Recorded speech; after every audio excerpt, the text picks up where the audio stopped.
Welcome sa Tito Manny TV. Nailabas na po ang warrant of arrest ni Pastor Apollo Quiboloy at ito ay na-serve na.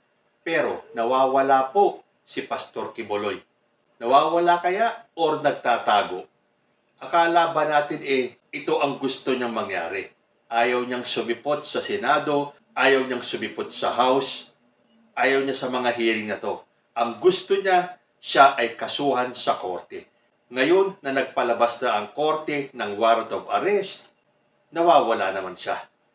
Ito na ang pagkakataon, Pastor Apollo Quiboloy, na ipakita mo ang tapang mo. Ipakita mo na ikaw ang appointed Son of God na walang kinatatakutan. Ito na yung pinakahihintay mong araw na sa korte kayo magtutuos ng mga taong nag-aakusa sa iyo. So, ano pang hinihintay mo? Bakit ka nagtatago? Bakit ayaw mong lumabas? Bakit nagpapatumpik-tumpik ka pa? Nasaan na yung mga senador na kumakampi sa iyo? Hindi ba ito rin ang gusto ni Vice President Sara Duterte? Na bigyan ka ng day in court? Bigyan ka ng due process? So, ito na. So, sana magpakita ka na para maumpisahan itong trial of the universe at malaman na natin kung ikaw ay may kasalanan o wala. Nobody is judging you as of yet. Taliwas sa iyong sinasabi, wala pa pong humuhusga sa iyo. Ito ang hinihintay din namin para magkaalaman na if you are guilty or not. So, lumabas ka na at magpasikat ka na. Ipaalam mo sa buong Pilipinas at sa buong mundo that you are really the appointed Son of God. Sadya bang nagtatago si Pastor Apollo Quiboloy?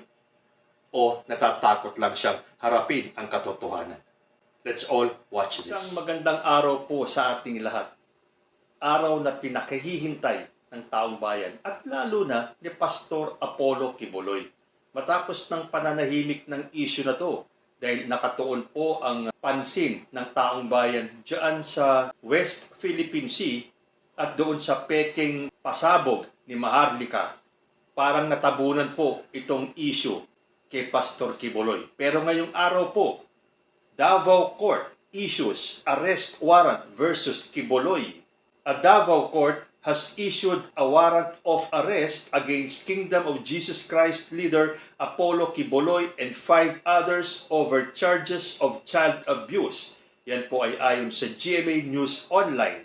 In a 2-page order, the court said, reasonable time has lapsed and it has not yet received a resolution on the motion for reconsideration filed by Quiboloy's camp before the Department of Justice on the arrest warrant it issued in March. O nakita nyo nga, talagang delaying tactics ang ginagawa nitong kampo ni Quiboloy. Dahil sabi nga ng korte, mahaba-habang panahon na rin ang lumipas at wala pa rin natatanggap ang korte ng resolution, yung final ng kampo ni Quiboloy ng motion for reconsideration. Sabi ng korte, the court, mindful of the equally situated rights of both the prosecution and defense, which may include, among others, the speedy disposition and speedy trial of cases, either of which or both, said right imposes an imperative task that this court is indebted to fulfill, as what was earlier determined upon judicious examination and perusal of information where it found probable cause, let the warrants of arrest already issued be implemented immediately. Dagdag pa ng korte, Quiboloy is facing charges under Section 5B of Republic Act 7610 or the Special Protection of Children Against Abuse, Exploitation and Discrimination Act and under Section 10A of the same Act.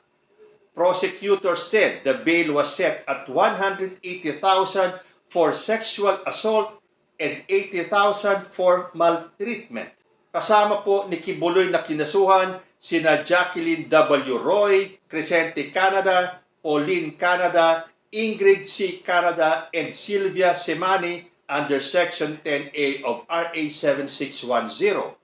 They are also facing qualified human trafficking charges under Section 4A of Republic Act No. 9208 as amended before a Pasig court. Samantala, Masayang-masaya po si Hontiveros. Sinabi pa niya na nabibilang na ang araw ni Kibuloy. Sabi pa ni Hontiveros, pinapanawagan ko din kay Kibuloy na wag nang mag-inarte. Ang dami na niyang ginawa para takbuhan ang obligasyon niya sa batas. Oo nga naman kasi. Ang dami na nilang delaying tactics na ginawa. At isa pa, hindi ba ito naman ang pinakahihintay at gustong mangyari ni Pastor Kibuloy? Na dalhin nila sa korte, wag sa Senado, wag sa House. Hindi nga ba nag-issue ng parehong warrant of arrest ang House saka ang Senado? Although lately yata pinaubaya na ng House sa Senado ang pag-aresto at hindi na nila itutuloy kanilang warrant of arrest, bahala na daw ang Senado. Pero hindi ba inakyat pa ng kampo ni Kibuloy sa Supreme Court ang kasong ito? At wala na po tayong narinig. Dahil sabi nila, nawawala daw at hindi makita si Kibuloy. It's either nagtatago, sabi ng iba, umalis na ng bansa. Pero ito, sa pag-issue ng warrant of arrest, mapipilitan na pong lumabas si Kibuloy. Dahil ito ang kanyang pinakahihintay, ang humarap sa korte at sasagutin daw niya lahat ng akusasyon pagdating sa korte. So ang sabi ni Risa Hontiveros, he should just cooperate and properly answer the accusations hurled against him.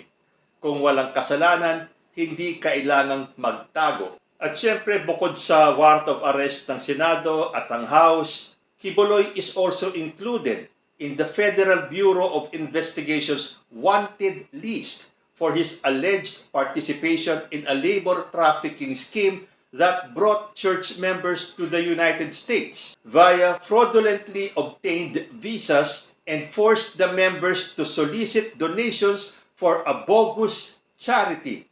Donations that actually were used to finance church operations and the lavish lifestyles of its leaders. Kingdom of Jesus Christ leader and also the self-appointed Son of God has denied the accusations against him. Oo nga naman, for too long, Kibuloy managed to evade justice, shielded by his connections and the protection of former President Rodrigo Duterte.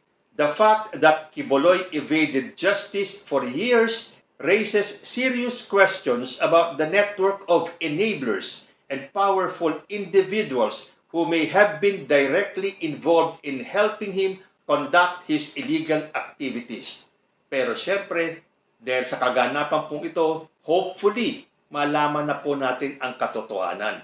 Meron ba talagang kinalaman si Kibuloy dito sa mga inaakusa sa kanya? At sana, lumitaw na siya at harapin ito. Huwag na sanang magpatumpik-tumpik na naman at magkikipagpatintero at hide and seek dahil korte na po ito. Ito po ang kanyang pinakahihintay.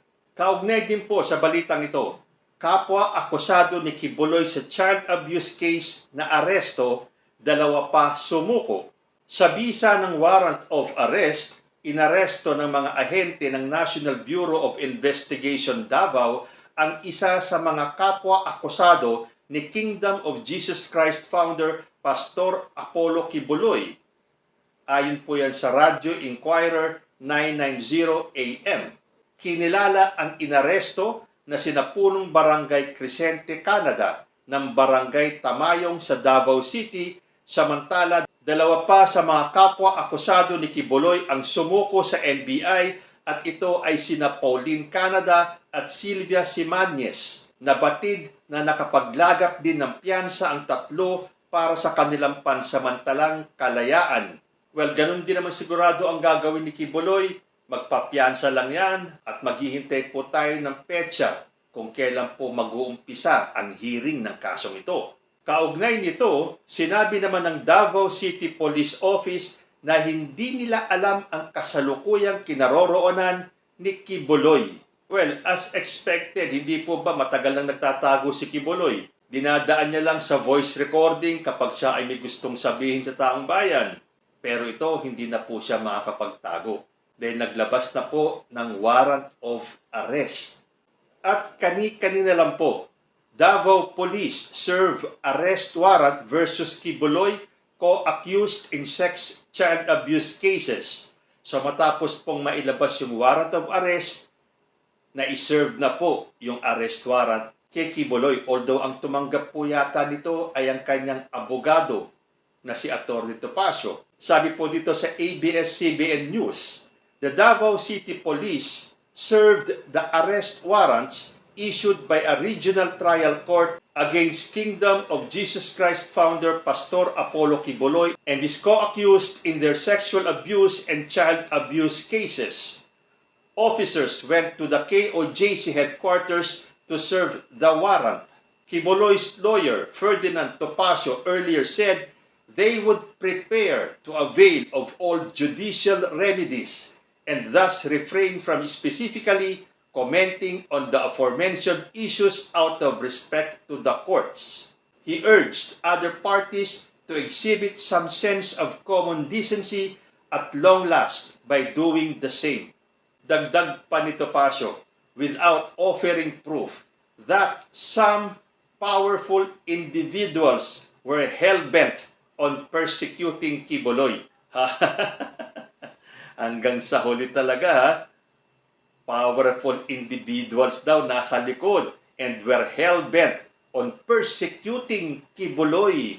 Pero di ba sabi niya, appointed son of God siya, siya na ang bagong Kristo, siya ang daan, siya ang katotohanan, siya ang buhay, at walang ibang makakalapit sa Panginoong Diyos at makakapasok sa langit na hindi dumadaan sa Kanya. Anong persecution itong sinasabi ni Topacio? Nasaan ang persecution doon?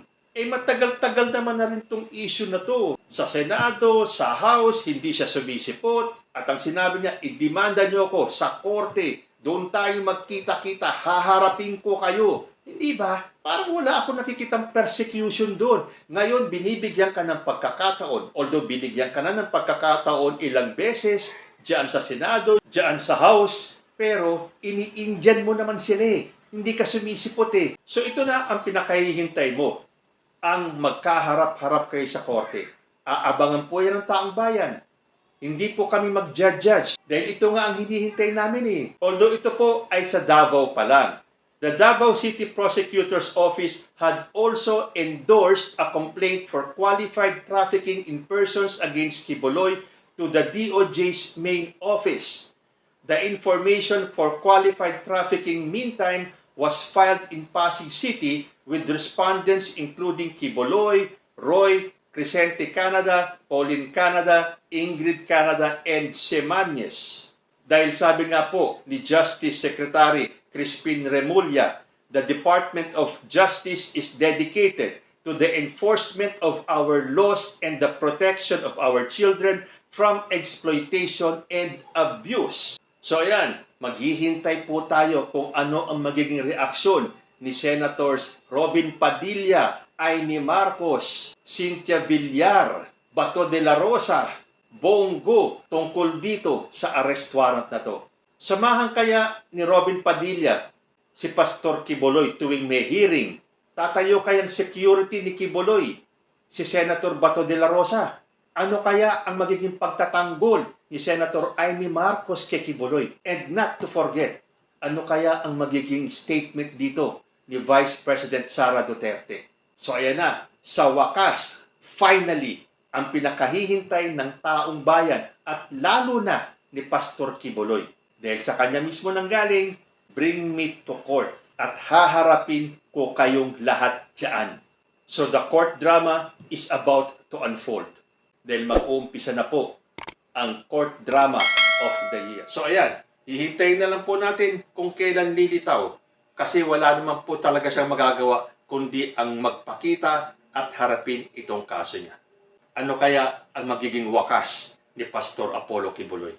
Hanggang dito na lang po muna. Hanggang sa susunod na mga issues. Maraming salamat.